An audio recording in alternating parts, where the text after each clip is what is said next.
basically talk about yourself. So first off, can you just introduce yourself and tell us about your journey as a design student?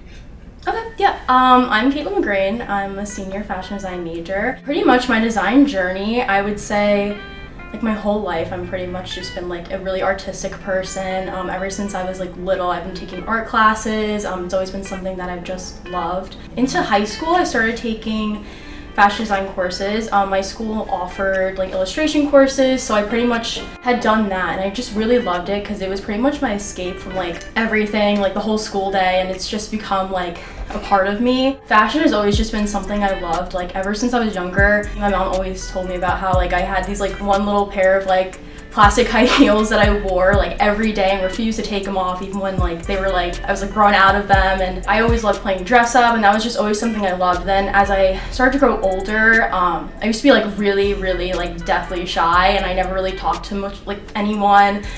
And fashion kind of became the way of like expressing myself and just like really showing my personality, since I wasn't really comfortable like talking to people.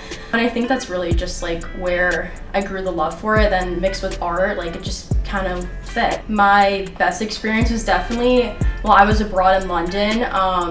I had basically like with the program, it sets you up with an internship for about a month, and I was placed with this really small designer at her boutique, and she was really ultimately what had inspired my entire senior collection, in the area too. It was on Brick Lane. Vintage markets, a lot of like graffiti and street art, like that's pretty much the area is known for. And since I was working there like every day, that was just really like a great experience, and I just truly loved it.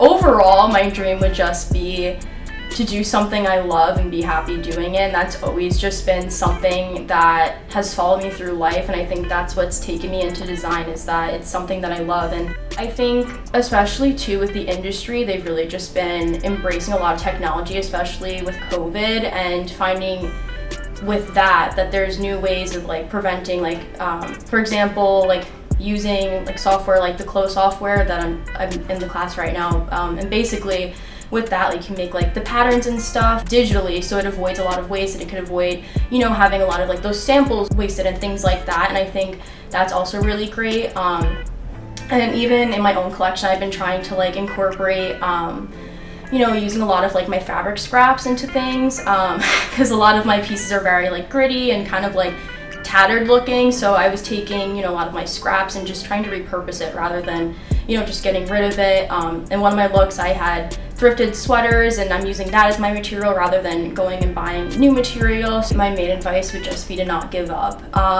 and to not let your thoughts get the best of you. And in those times where you just feel super unmotivated and like you're kind of sitting there thinking, oh, is this for me? Like, am I good enough? I can't do it.